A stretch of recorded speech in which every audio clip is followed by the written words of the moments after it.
Welcome to Million Dollar Listening. Excited to have you guys here. Excited about our partnership. For those of you that don't know, our two guests here are financial professionals. We've recently partnered with GFI, and we're really excited about the opportunities that we can bring to our friends, our family, our clients, our real estate agents, our loan officers, and really introduce some concepts, around financial security, financial freedom, financial literacy. And I think that's the main thing because, access for all is a big deal. And access to wealth building, generational wealth has often been thought of as something for somebody else. That's not for me, or that's not for me yet. And I'm really excited about, building this together and really allowing just normal people access to information and knowledge and a pathway to really helping them in their financial lives and achieving balance in a lot of ways. So with that being said, why don't you introduce yourselves, introduce your background so we can kind of, shape and frame the conversation a bit as we go. You start, Flo. Okay. Florio Mazares. Been in the financial space for 11 years now. Prior to that, did almost 20 years of retail management, team building, lived in the malls, pretty much helped open every credit card you can imagine personally. And probably anyone who ever walked through a mall, I probably helped in that cause. Yeah. So that kind of began a bit of a financial journey. If you'd Absolutely. Right. You're grooming future clients. Yeah. I mean, it's kind of crazy to think that I've gone from putting people in debt to kind of changing that whole entire formula now, right, and kind of rectifying the situation, if you'd put it, for sure. But I've been in the space now for 11 years. I've had the opportunity to really develop and grow my own agency, which is what I got into in the first place. I love what I do, but I love more that I get to help others do it. And so, and that's allowed me an opportunity to become more impactful to the marketplace and work with really good people. And then obviously now create bigger, better partnerships, right, so that we can do that. Yeah, impact more. Yep, absolutely. Yeah, 100%. Bryce Franson, right? For the dude, I've actually been in the financial space for about 15 years myself now. I started when I was 3, and so now I'll be 34 this month. But so I did start pretty much right out of everything. Kind of everything I knew was being around money, being a teller, being in the banking space, working around Merrill Lynch, like just being really involved in all this. And but what's interesting is, having had my mortgage license since 2010, I just started to learn a lot over the last few years of kind of that expansion market, that ability to serve a little bit deeper. My calling has shifted, and I just love the fact that there's a big experience of helping so many clients go through one of the most important things. And I think, the biggest piece too is, how do we just kind of compound and help them a little bit more? Get that triangle of trust, build the ecosystem. From the Bay Area originally, which has been awesome, and grew up in Santa Cruz. My wife grew up in Oakland. We moved out to Arizona 3 years ago. Nice. Just a few weeks back. We had our 3-year anniversary on the closing on our house, which was awesome. We bought a new build, which is fun, but also has its journeys, right? And we have a 5-month-old baby boy. So when you talk about financial literacy and legacy and wellness and just kind of really getting all that things, it's hit at a whole nother level for me personally. I'd imagine so. Yeah. So really knowing that there is more ways, like you said, for not just the 1s or 2 percenters, right? That there is truly a way when you share knowledge with everybody to create that success. Right. Well, let's talk about that a little bit. I think that's a perfect segue into, when you're talking to just an average Joe who's not a part of the 1%, the 2%, that's just like you and me and everybody else that's, that we're touching and connecting with on a day-to-day basis. Like, where does that conversation start?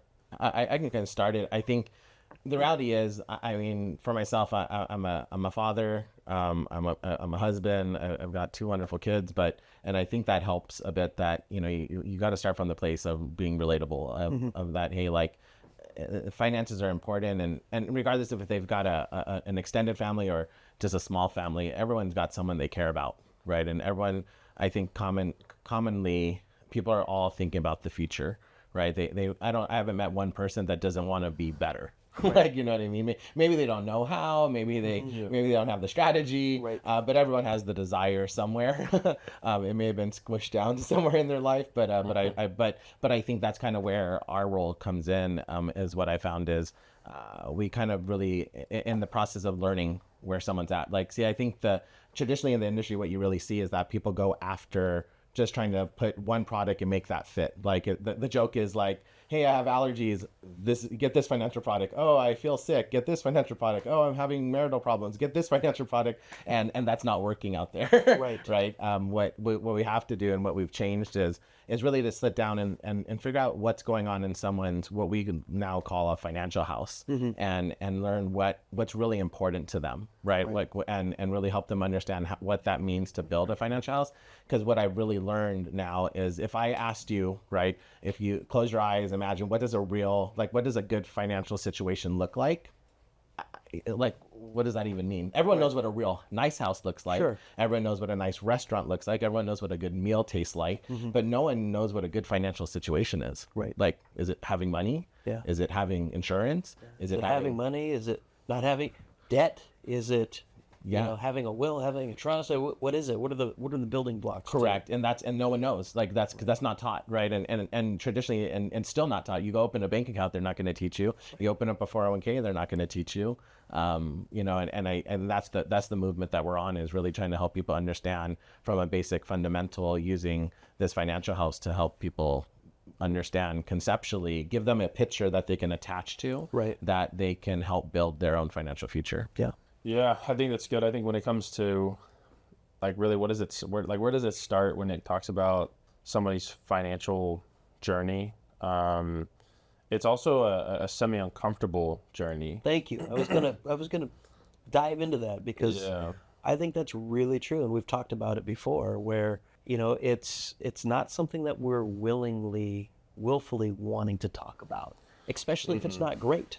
Yeah, and then the most, and then it would go down to the questions of like, well, why is that? Like, why do we know? And we talked about it at the meeting the other day. Is it ties back to like true core identity. And here's the thing: like, we can be super lighthearted, have a good time, maybe keep it simple, and when we do that in training. But I think at a core, like, everything has to do with your identity. So it's like, well, if you don't have a good financial plan or you haven't made one, why is that? Well, my parents never taught me that, or I learned from my aunt and uncle, or my grandma was successful, and so I think it's we take what used to be and think it still applies to us today. It's kind of like the story of the ham, right? When grandma used to she used to cut the ends off the ham, so then mom cut the ends off the ham. Now the daughter was like hosting the first Thanksgiving and she was cutting ends off the ham. I said, Grandma, why did you used to do all that? And Grandma starts dying laughing. She's like, you guys still do that? She's like, the reason I did that is because the ham didn't fit in the oven unless I did it. And it's just kind of this framing of like, we get so used to kind of just what we're comfortable with. And so I think it's, we challenge really, especially like real estate agents, and you guys we're building a big team, is you will not just go to that, rise to like what you want, you will fall to your level of your standards. So I think people just don't really talk about having a standard around maybe the topic or the conversation. And yet, especially in the real estate space, we're literally talking about the largest asset of 99% of America. Right. And so I think the conversation is, I always lingered and I always felt like I could do a little bit more. And I started my journey in mortgages at the big banks, and I went to the brokers, and I went to the direct channels. And so I've kind of been all around it and seeing it, and you see a different type of clientele across that board. Right. But not only being it uncomfortable, it's not really, no one makes it kind of fun either. Right. And I don't know if sometimes the financial house concept we'll get into is it can be fun, but it can be simple. And most people make it like, oh my gosh, I'm going to have to go do an investment. So I'm going to get this account. I have to do that. And so when there's any confusion, it's not like when it's rainy or it's super foggy, we don't speed up when we're driving our car. We slow down, we turn on the windshield wipers harder. We try to, stare through it a little bit. We turn down the music for whatever reason. Because you can see better. Yeah, you can see better, right? I've noticed that as I've gotten older. Yeah. I need to see better and focus. So I'm going to turn it down, right? But that's just like subconscious distractions. So I think that like hypothetically kind of plays back into the conversation of just like, who does it mean? You know, what does it look like? And so when I start with a client, I would say most of mine are, you know, more market relationships or agents on the team or referral partners that we have. And so a lot of times it's kind of gaining support. It's kind of understanding, hey, this is what your cousin can do. This is what your friend can do. This is what your son can do.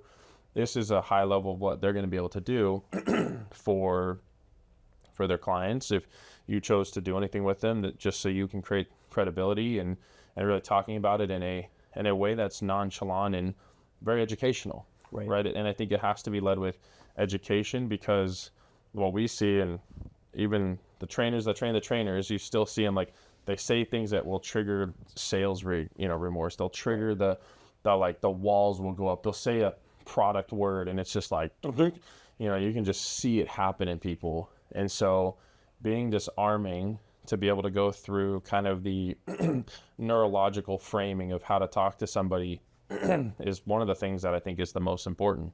Yeah. I think learning that skill is just more so what makes for me, that's why I think it's important when we talk to people. Keep it simple, keep it stories, figure out what makes the most sense.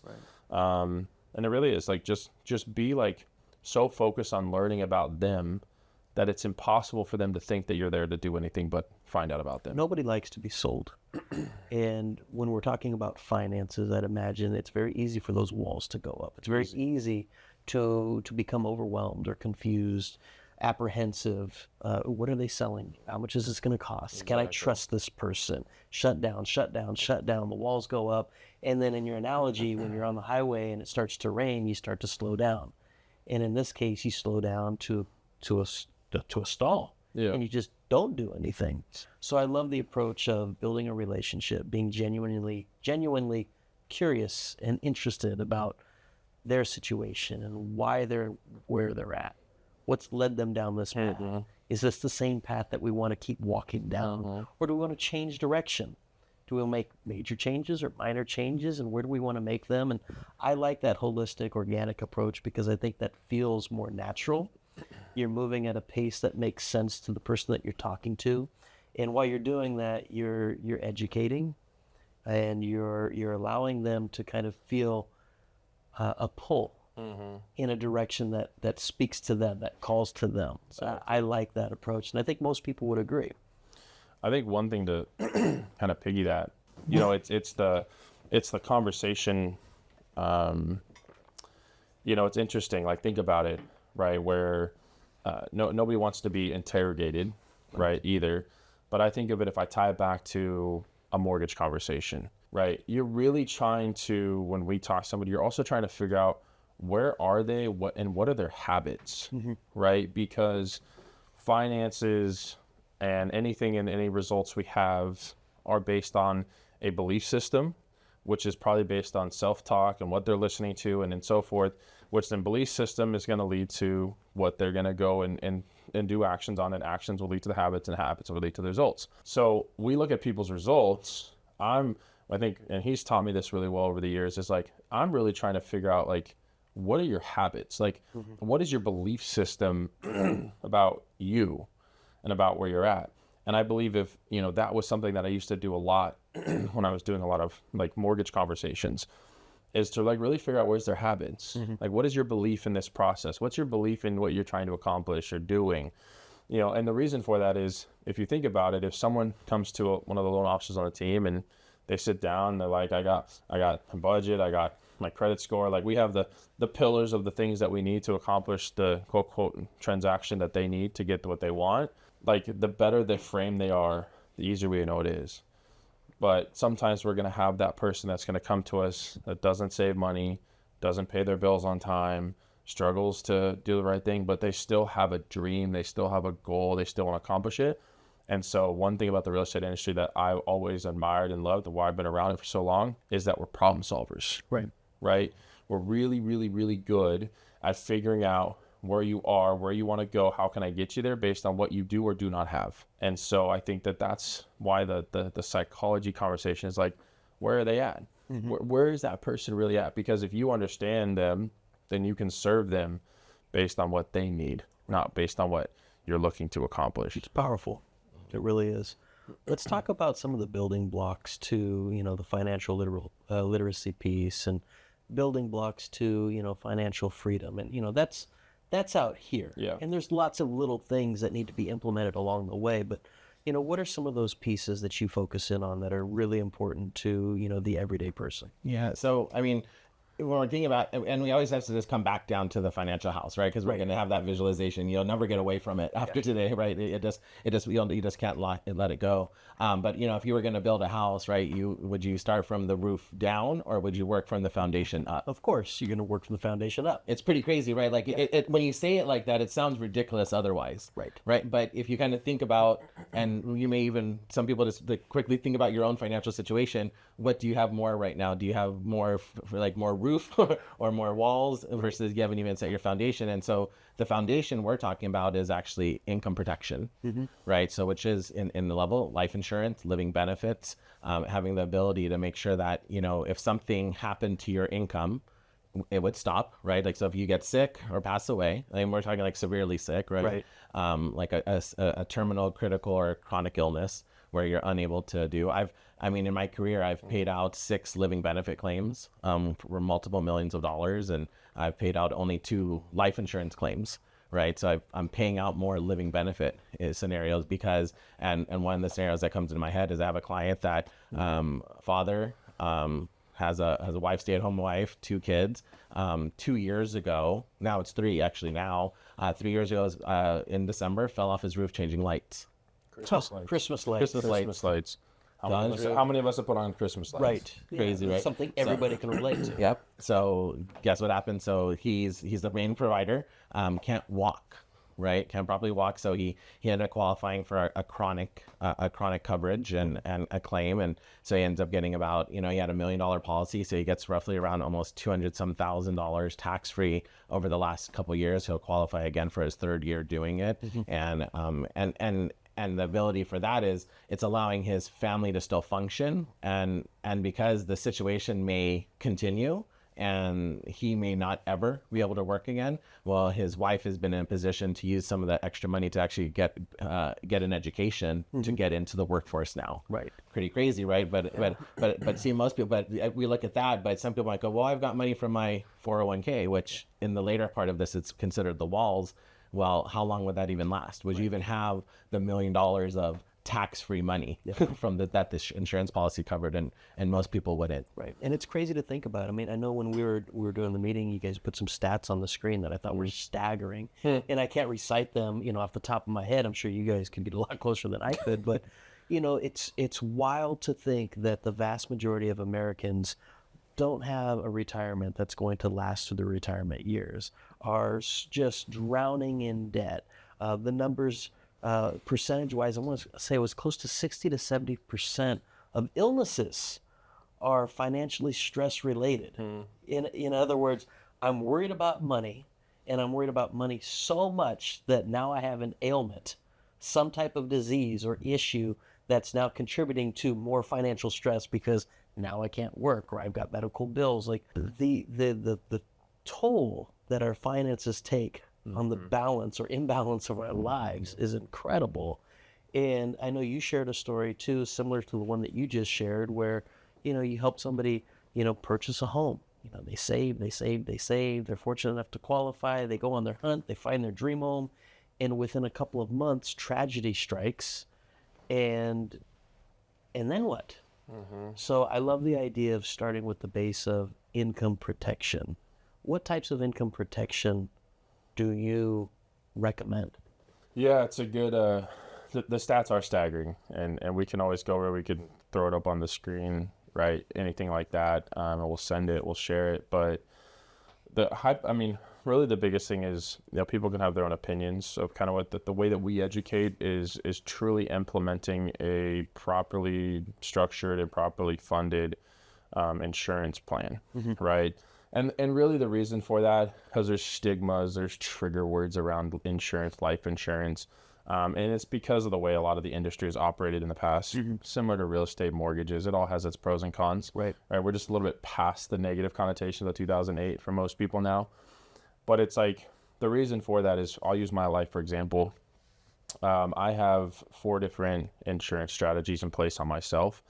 And really all that does is it creates risk mitigation to anything and everything around me, whether it happens to me, happens to like scenarios, or happens to our finances. And the reason for that is like, you know, I have 2 living benefit strategies, right? They're $2 million each, meaning that I have up to about $2 million worth of death benefit, and up to about 90% of that could pay out while I was alive if I were to have something happen to me. I could walk out, get hit by a bus. I could fall down the stairs and crack my neck, right? Like, it doesn't really matter. There's too many cases and scenarios to go through. But if something happens, I got diagnosed with cancer, like I had a heart attack. So those type of things where my family, you know, how long could someone's family last to go without the primary breadwinner's income, you know, if it were to disappear tomorrow? Right. Right. We usually ask people, is it 3 months, 6 months, 12 months? The average American is less than 6 months. Which is crazy. Right. And so like if you get diagnosed with cancer, that could be a multi-year recovery process. Right. There's an example that we use is actually a good story. Another client that Florio helped. The guy was 33 or 34 years old at the time. So that hits. I'm 33, 34 in a couple of weeks. And he was single. Doesn't hit. He was single, made about $75,000 a year. And he basically went through the house, and we ran the calculation, and put about $750,000 of income protection in place, right? Whether you got sick or pass away, like who do you want to take care of? What was it, about a year later, he gets diagnosed with stage 4 Hodgkin's lymphoma. And there's no records of it, has no existence. Like he's 33, like that's not supposed to happen. Right. That is just not supposed to happen. Ends up basically, because of the scenario, they give him a terminal call. They say like, you got 12 months. And it's crazy stats because they cut him a check for a little over $600,000 tax-free. He retires. His sister says, come home and help take care of me. Pays off the parents' debt, takes care of the mortgage, like eliminates every ounce of fiscal stress on his family, and ends up about 14 months later or so recovering. Oh, wow. Right. And when you look at the stats, it's about a 2% chance of survival with those. It's very low. Yeah. And if they go through it, it's like, the only reason that makes sense, that even was able to happen, was because there was no stress. Right. I'm so glad that you brought that up, because, you know, when you do fall sick and you're battling whatever it might be, if you have other stresses and you can't focus on your recovery, whatever that might be, the probability of you getting better is statistically lower. Removing those financial stresses is a pathway to recover. Correct. Yeah, and it's really true. I mean, think about it. I think more people are trying to just work hard and just work through any kind of stress, right? And it's just it's the rat race. It's a story. Yeah, my own dad. I mean, my father, before he passed away, I mean, he had gone to the doctor probably 3 or 6 times, and went to the doctor, never spoke about what was going on, right? And then all of a sudden, 1 week before our wedding, goes out running in the park and has a massive heart attack. Oh my God.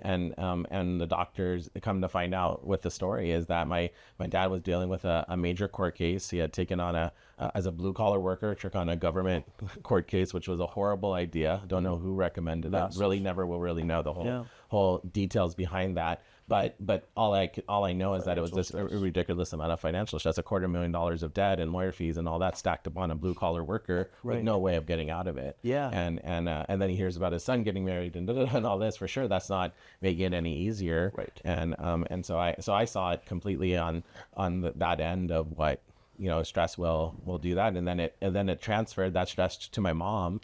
My mom carries that weight and burden, and you know they kind of carry that worry, and 10 years of that, of worry and stress, not sleeping well, she ends up developing dementia, right? And then she ended up passing away of that, and all because of a lack of financial education. And here's what's crazy.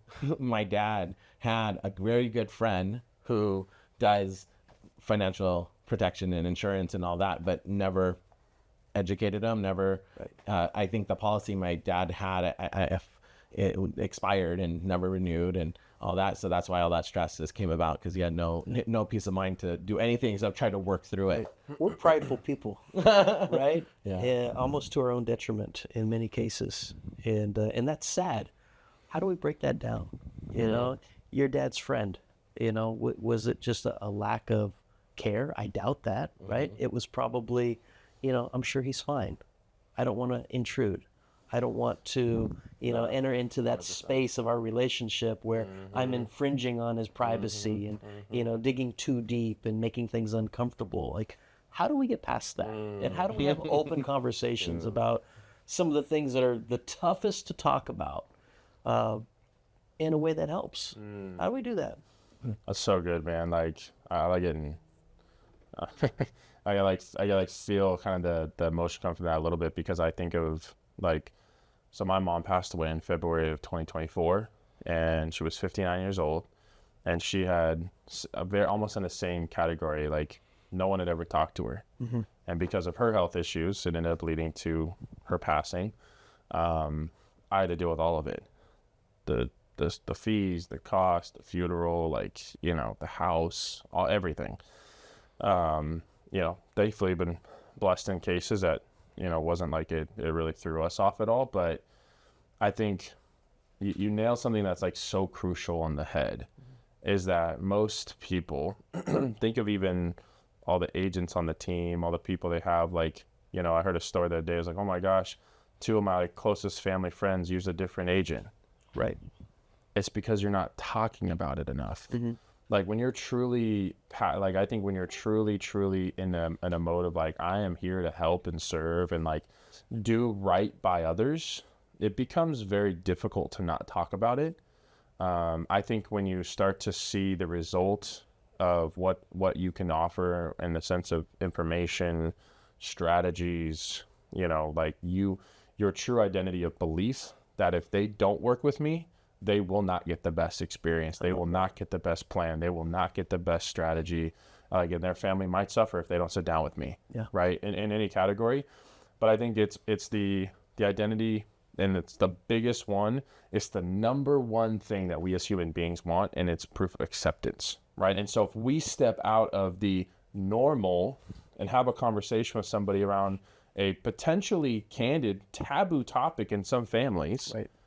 Well, then they might think I'm weird. They might not accept me. They might not like me. They might think I'm salesy. Right. And so they end up going down this fear rabbit hole, right? Which fear is false evidence appearing real, where all of a sudden they're just thinking, oh my God, if I text Ryan and I tell him, man, I like, what do I tell him? Well, what if I say the wrong thing? And then you just go down this freaking journey of like disaster where Ryan wants to, disown you as a friend. You're like, what the heck? Like, How did we get to that extreme? How did we get to that? In your mind very quickly. But that's what most people are going through on a day-to-day basis when they talk. And I think that's the frame, is like that. I would say 90% of our trainings that we do with our team is all psychological. It's all mental. It's all skill set. It's not product knowledge. Right. Because most of them need to just understand you have really 2 ways to do business, right? And there's different avenues inside of these buckets, but you can go do warm market and build relationships and network, and people know, like, and trust you. And if you were to open up a barbershop, would you go invite a bunch of bald people? No, right? But you would probably tell every one of your friends, every one of your family, hey, this is what I'm doing. This is what I'm going to be able to help people with. I want to serve my community, right? But the other side of that is, or you go pay for the information for the people that are looking for the product services you offer. Right. And so either one works. What's so important for us is, and this guy was the king of it, and it's kind of past that skill of like framing of how and why you say things to people. What's the messaging? Why is it said this way? What's the text, right? And it's playing chess with communication, not checkers. And so it's learning a skill of how to do it, but it's making sure that people have to get results on like seeing what it can be done for people. So I was the same. I didn't want to talk to my friends. I didn't want to talk to my family. I was like, they don't need to know about this. Like, I don't do this.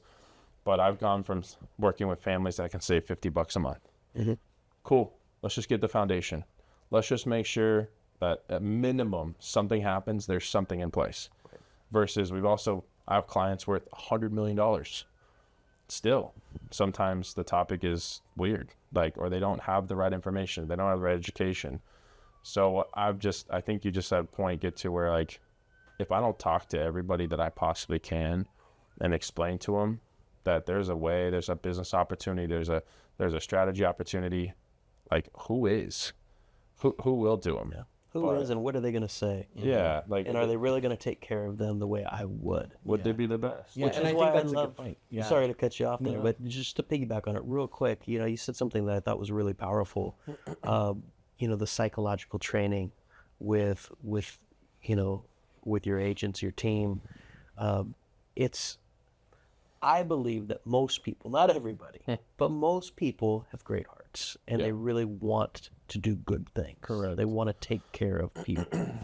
But what we think and what we do and how we feel are all different things. And I may have the biggest heart and I may want to help you more than anything else, but I may not know how. Correct. And I may not know what words to use to not feel like you described, like I'm putting it out there and, I'm going to be judged for being salesy or being pushy or being money motivated. It's not about the money. It's about helping you. But how do I do that in a way where you believe that, you take the walls down, you open up and you share with me truly what's going on so that I can help? Correct. That's a skill. Yes. That is a skill. Sorry to No, cut you off. That's it's perfect because I think what we actually have to teach people and what we've learned over time to do inside of, because we do a lot of warm market. I've been in the industry. I don't know how to buy a lead. Like I was like, what is the lead? Like, you're like, what? Lead what? It's funny because the way I've learned business You're is like, I have friends. Yeah, I have friends and family and I can have other people help their friends and family and that was always an interesting blessing because I just always developed that skill set. But one of the things that we teach our team, and I even teach this to clients, in every transaction, there's a prospect, there's a relationship, and then there's an expert, right? And sometimes they can be overlapped, right? There can be an overlap, but those three things need to exist. And so if someone's new and trying to help someone they care about, sometimes that relationship is too close. Right there, like think about like when I first learned about this information, the last thing I wanted to do was talk to my wife. Yeah. Because my wife already knows how many times I've made a pretty decently bad financial decision. Right. And the last thing I'm going to do is go, hi, honey, I've got some great financial advice to tell you today. That's probably not going to go over too well. And it's just going to be there. But what I could do, because I do have a relationship, I go, hey, honey, I've met someone who actually is an expert in this field, who's already provided some value to me, and I think could provide value to our entire family. Could we have a meeting so that we can just get some proper education, no sale, no pitch, just kind of just lay out the land of the comparison of where we are and where we can go, and you decide if that's where we should go. Right. And that conversation is amazing because now if something doesn't move forward, and it normally does though, but if it doesn't, guess who gets the rejection? Not me. Yeah. They get to tell that You expert. remove the pressure. Yeah. Right. So it's a very less friction, but then everybody gets helped. And so that's why, that's why for me, prospect, relationship, and the expert. Expert. I love that. Yeah, edification triangle. You got to borrow, because we have, and really like, think about it. Why does E3 recruit realtors? Why does E3 recruit lenders? Why do we recruit, agents or people looking for new career paths? Or why do we partner with realtors and lenders, right? It's because there's an ecosystem that you have that I couldn't pay $100 million to get access to, because you have decades of relationships, people that know, like, and trust you, and so forth. But they need value. So we get to look at like you have trust that you can never buy, Right. And we don't have the time to build, and no ecosystem around that, right? We have information, and just the triangle example, right? Yep. And then say I'm the expert in certain topics of information, that might benefit them. So the way that we communicate that is literally like, hey, like there's a benefit here. We're partnering with this company. I think it'd be really, and we have a whole kind of like script framework. Right. I love scripts for framework, but scripts are not meant to be copy, paste, mass sent, right? They're meant to be copied and then tweaked to the relationship. The first thing an agent says, hey, I have this person. I'm going to send them, we call it the Ethor script. Right? What is it? So Ethor, right? So this is one of our core starting points for a new agent. Let's say they're like, hey, I need to go on a few field trainings to kind of understand what we can do, or they're changing careers, or they're a licensed agent changing firms, right? Sounds familiar? Probably all realtors and lenders. And so Ethor is literally, hey, Ryan, I'm super excited about something, bro. I don't know if I told you yet, but I'm in training. I partnered recently with a financial company. I could really use your help, right? You're going to send back to a homie, be like, what's up? Right? Dude, I really respect your opinion and I appreciate the help, but basically I got to jump on these quick 30-minute connects, kind of share with you what I'm going to be doing. My trainer will show you best cases so that way I can learn, right? And in any way, maybe you can help me knock out my training. In the future, possibly you could send me referrals for anyone who might benefit from what I do. So you had excitement, Excitement, training, so it Training. removes the expertise out of the process. right? Help, because most people like to help, especially if they know, like, Right. trust you. Everyone loves to give their opinion, Opinion, and we're always looking for referrals. referrals, Ethor. Nowhere, no S in there, no sale, no No. pitch. It's Yeah. just, and literally that's like There's no dollar the sign, text. no money. That's no, the yeah. text, that's the phone call. And my most important thing is that we protect that relationship at all freaking costs. Yeah. Right. But we also make sure, like, chances are there's going to be a need there. We just don't know what it is. They know they're getting on call to help you go through training. And the best one is, it is, like we told, it is training. Like, you need to understand how to ask the questions, how to go through the information, how to talk about the slides, right? And it's 3. But if it's a 30-minute appointment, agents should spend 15 of that just getting to know somebody. Right. Right. And we call that form, which is family, talking about their occupation, recreation, and message. Right. Like, and so I think it's important, like, if you just kind of understand how to get to know people. But I always challenge agents, when you're talking to families, when you're talking to people, talking to prospects, first question is, hey, how's your day going? It's going well. And I said, hey, man, that's awesome. Why is it going well? Well, man, I got X, Y, and Z going on. I did this. That's incredible. What about that's exciting you right now? Oh, they're going to share a little more. Man, it sounds like you're getting, and so, like, you get to the 3rd or 4th question of the response, you'll really get to, like, reasons and whys, and not just responses, right? So it's literally like it's actually training them, and that can get, I think, a little bit more in depth, but it's powerful, because without those skills, I wouldn't be able to do anything that I do personally, right? I got better in my clients with my loans. I got better working with my real estate partners. I got better with my wife. Like, I got better. And I think that's the power. Is like, it makes you better in general, because people don't care what you know until they know you care about them. Sure. Yeah, that's absolutely true. And I love the idea of, look, scripting. Nobody loves scripts. Right? We get phone calls all day, every day, from people who are reading off a script, and you just tune them out right away because you don't believe that they're genuinely interested in anything that you really have to say. They just got to get to the next line. Yeah. But having a framework, having a system that you can operate within that allows you to ask questions and then dive deeper and then dive deeper and then eventually get to bedrock of why. Why is this important to you? Why is this important to you? And then those whys become your marching orders for, like, okay, well, now I know where we need to go. I know what we can explore together to figure out how we can make these things better. Tie it back in the conversation. Yeah. Too. No, I love that. If I know that the most important thing in your life is your kids, throughout the whole time we're having a conversation, or I'm explaining what Florio's new license and opportunity is going to provide to his ecosystem, his client bases, et cetera, like, I'm going to keep tying it back. I know one of the most important things that you want to make sure your kids have the best thing. That's one of the things that Florio can master, is really helping parents set their kids up for the future. Right. Right. So it's just just like being able to tie back. Now, is that the roof? Which one? No. The kids? The kids? No, the kids. Is that a that's wall? We're almost Kids are there. a window. They're actually they're the add-ons of everything. Foundation is income protection. Okay. Then we go to structure, which we typically discuss sort of a debt management or cash flow planning. Budgeting is the word most people know. I like cash flow planning. Sounds better. It does. Budget sounds like I got to make some cuts. Sounds scarcity. Yeah, The sounds like scarcity I've mindset. got less, Yeah. and I need to figure some things out. That's it. Cash He flow. gets me. Cash flow plan. Cash flow plan. That's Yeah, my wife things and I are have flowing. on Sundays once a month. Cash flow plan. And then after the structure, then you move up. The next thing is then you're starting to build the walls, which is your first wall or walls are the emergency fund.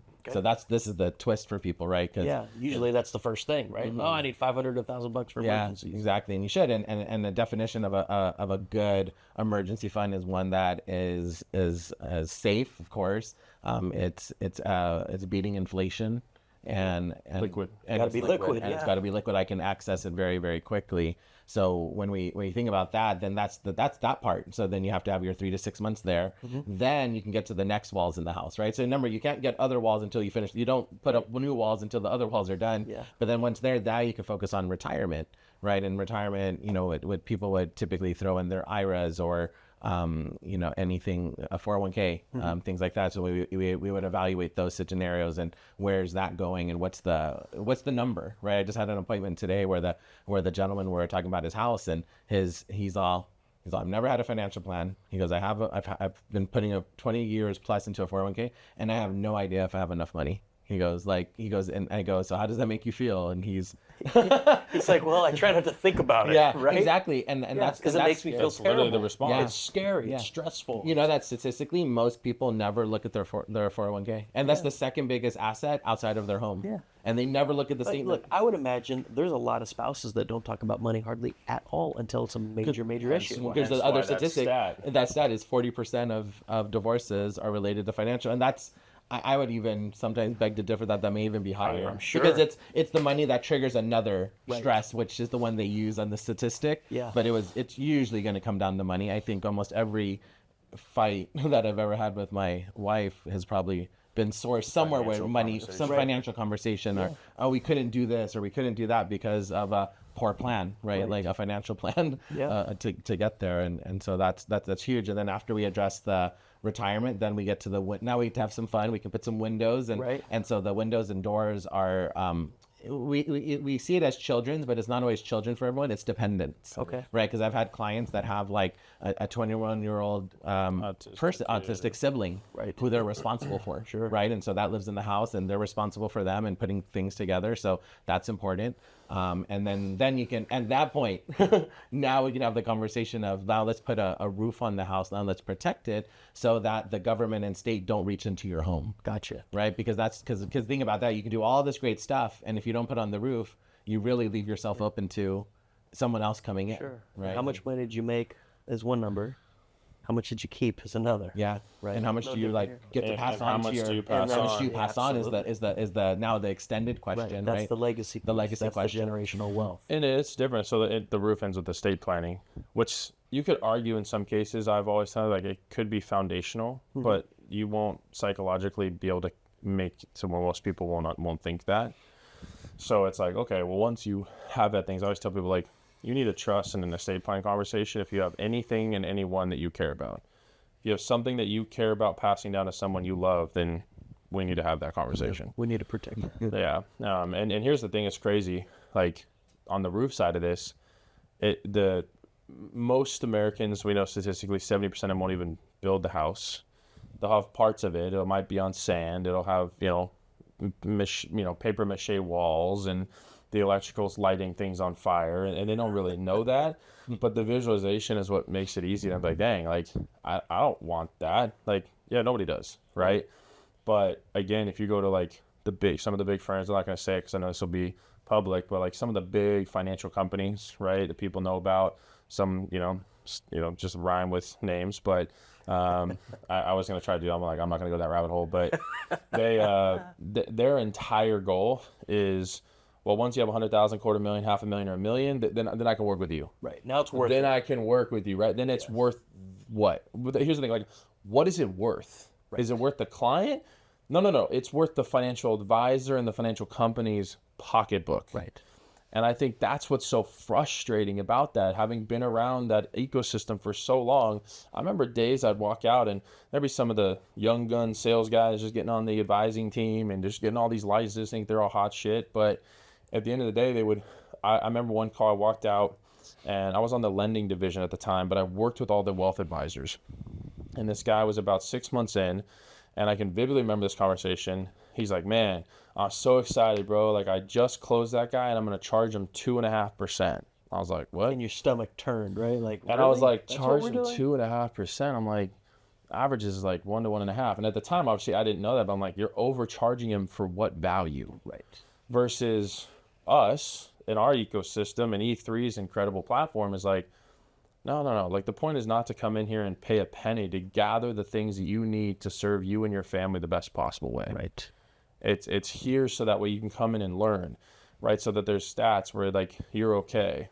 And that estate plan conversation is crazy. 90% of the people I've talked to that are 50 above think a will is it. I'm like, a will is a one-way ticket to probate. Right. And so, and most people know that we do estate seminars all across the country, and you'll get, 150 people, or 60 and above that register, 80% of them show up, and not one of them statistically usually have anything set up properly. And the last one we just ran out in Florida with one of our teams, she had 139 people register that had over $150 million of assets. Wow. Not one trust, which is what means that the government knows there's at least around 30 to 40% of that is going to be their income. Yeah.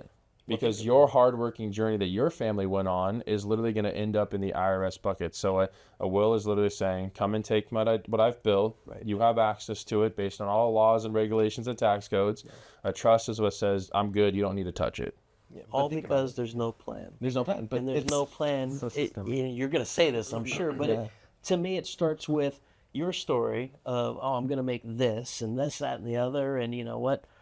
People feel that. Whether they're in that situation or not, they know that's coming. And they know it's like, okay, well, I don't want to be taken advantage of. 100%. Right? Is this really important for me or is this important for them? Yeah. And they never get to that point where they feel like, A, they have access to a trusted individual that actually has their best interests at heart. Mm-hmm. That's going to break things down in a simplistic way where they can say, okay, cool, I'm not here, but I'm here and I can take step 1, 2, and 3 and I can get there. Yeah, exactly. And that's what I was leaning towards because it's so weird, right? Like the systems is so twisted because you can't leave a car lot without car insurance. Right. Right. Like, but you can't buy your house without having some kind of form of mortgage insurance. The home insurance. The home insurance. Right. And then, but yet when you walk out of a hospital with your little loved one, you there's no obligation to make sure that this family has something that will make sure that they have their income protected in case on the way home they get hit by a car. Right. Like it's just crazy to think. And if you ask people like, hey, what are your priorities right now? Like your car, your home, your family, your income, like which ones are the important ones? You'd say your family and your income over your car and house. Absolutely. But which ones have insurance and are protected right now? Of course. Because it's forced. Because conglomerates can tap into it, and it's been forced to tax us. And I think that's one of the big things too. And there's rules around kind of each one of those. There's concepts around each one of those. But it's just the stories that really come down to it. I mean, this is crazy, man. Like I have a client right now. I got her referred to me about a month ago. Mm-hmm. Sat down with her. You know, she's a teacher out in Illinois. Husband's a blue collar worker. They make about $170,000 between the two of them. 50 and 55 years old. Like have a house, couple of grown kids. Like 20-year-old kids, and it's just nothing in place. There's no income protection. Thankfully they don't have really a lot of debt, mm-hmm. Negative consumer debt. They have nothing in line for retirement. They have nothing ever set up anything for their kids. They have no trust in well, like, so you just living out in the streets, you know what I mean? And they're just like, well, we just inherited $1.5 million. His dad passed away, a couple months ago. I'm so sorry. Like, how are you guys coping with that? Like, pause on anything on the financial side. Like, how are you guys doing? Right. It's hard and kind of going through this. And she's like, what's harder is honestly that we're going to have to go through a lot of legal stuff. I was like, what do you mean? It's like, well, he had no trust. He had nothing set up. And so what that dad just spent 50 years building is about to get annihilated by somebody's greedy hands that have no rights to it. Right. All because someone like us didn't say, let's have a conversation. And I think when you think about framing, like, why is it that we're so scared of it? The worst thing on the planet that you could ever do is know something that can serve somebody else and not tell them about it. That's the definition of selfish. Yeah. And I mean, think about it. Like, if you knew how to cure cancer, like you had the pill, you knew the procedure, the medicines, you had the formula. And nobody can get it. And you didn't tell your uncle who ended up with cancer. Nobody would ever do that. They would never do that, but they wouldn't tell you. But I think when you combine, and what I'm so excited about this is, I feel like after 15 years of being in the financial space, what we have, how we can partner with people, gives them the ability to cure their financial cancer. Right. Like, truly, we can help you buy and build the biggest asset possible. We can help you get the best strategy in place for you and your loan. We can help you protect you and your family. God forbid anything happens, because traditionally 2% of what people know as life insurance, which is a death benefit, 2% of it ever pays out. 78% of living benefit strategies that we work with will pay out. 78% of them pay out. That's billions and billions of dollars. Okay, so you're good there. Okay, perfect. Then we're going to help you manage the debt the right way, put a plan in place, cash flow strategies, right? Now we're going to make sure you got an emergency fund and it's in the best place, it's building. And it's not just building now, by the way. When we illustrate stuff for people, it's like, I built an emergency fund, but it added 100,000, $250,000, $1 million of additional funds for my family down the line. Exactly, that's the plan. And then we're going to talk about retirement. Make sure that at some point in time, you have the ability to like buy your time back. Like everything we do in life is always precedented around time and priorities. So if that's the case, why are we never putting together a life plan that eventually gives us the ability to have our time? To actually live. To live. Yeah. Right? So I believe that that's the case. And then, by the way, no big deal. We've helped with this whole thing, and beautiful stories come together, and you and your wife, your 2 kids, your husband and 3 kids, you know, the whole journey.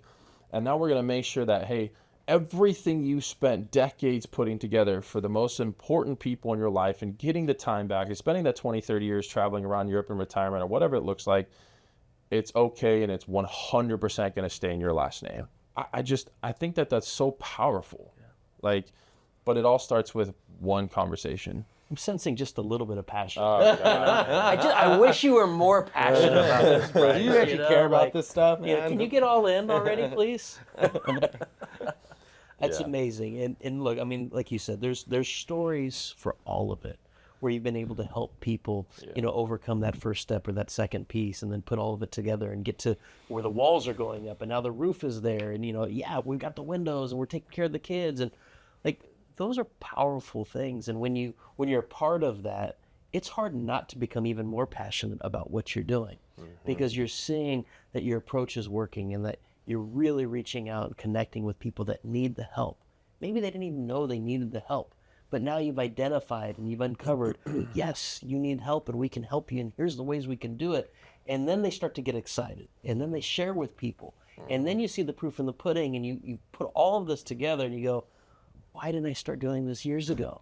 And how can I do more? Yep. Right? That's the most common comment we get. One. It's almost every scenario. Oh, it was 5 minutes into a conversation. They're like, where were you 20 years ago? Why did I know this? Right. When's the best time to plant a tree? Right. 20 years ago. Right. Like, and it's interesting you say that because I think a lot of people get really good at in the industry and just in sales about selling the dream.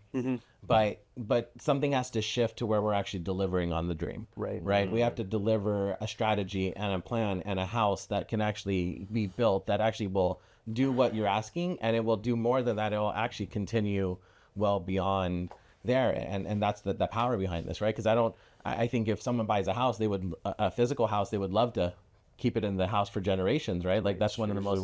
That's usually why they buy it. Yeah. I would say, and so why wouldn't you do the same thing with your financial house and your generational wealth and all those things? They're beautiful words, but yet nobody statistically knows how to do one. Yeah. How do we take action? How do we move forward and actually implement that and have my house and my financial house and actually, you know, I always have the picture of like, you know, putting your picture of Grandpa Ryan above the fireplace and going, you know, and instead of, you know, and praising him and going, wow, he set us up, he took care of us, this is amazing, versus that's Grandpa Ryan, he didn't do anything. He forgot about that mountain of debt. And he forgot about the trust, and he didn't get it recorded, he didn't finish it, right? Like you don't want that story.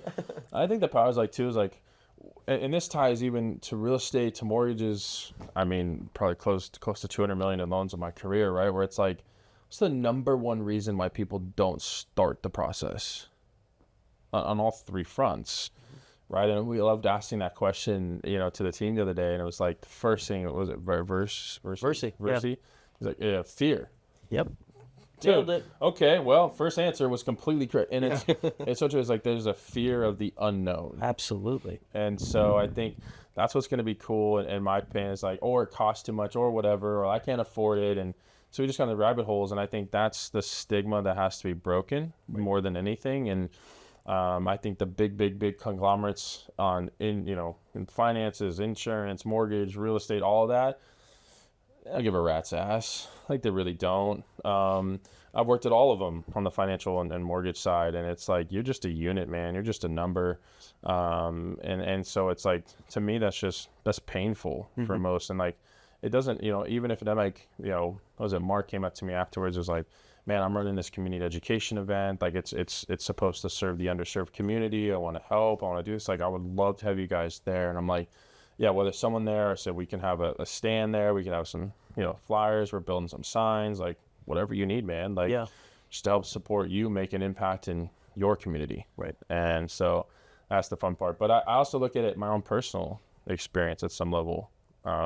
Like, man, like, and my wife and I could not be more thankful for guys like Florio and his wife, Lorelai. Like, my life will never be the same because he did not give up on me. And I think that's the part of the game too, that like, when we really think about it, it's like, I'm not trying to recruit or partner with people just to recruit you or partner with you.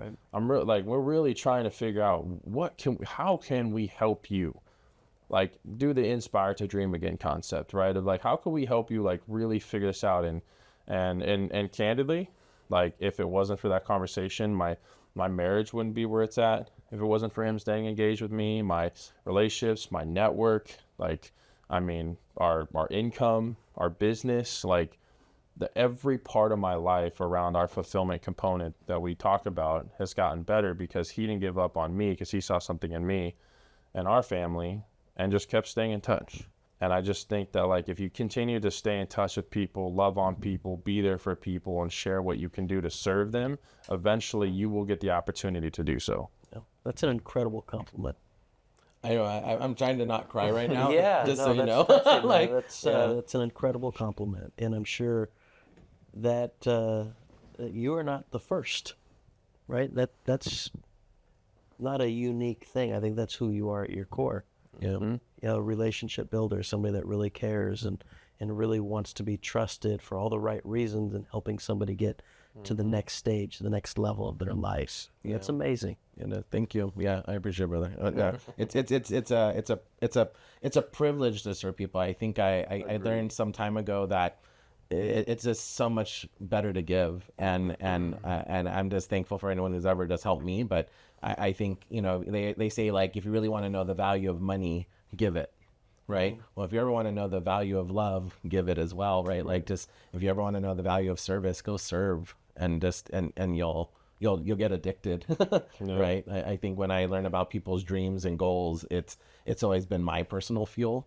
Right. I've always had that kind of a personal phrase, like, I want to fund people's dreams. I want to fund people's purposes, whether that's through business or their financial house or whatever way we can do it, because everyone deserves it. If it's there, you should be able to have it. Right. And you're just one little step away from implementing a little strategy and just taking a couple of steps, and someone loving on you and taking to coffee for a couple of times here and there. Just a couple of times. A couple of times. 18 right? months. Yeah. But it's true though. But it is that simple though, right? Because none of this stuff is really rocket science. There's way more complicated things in this world. I mean, we have an agent on our team who works at NASA, and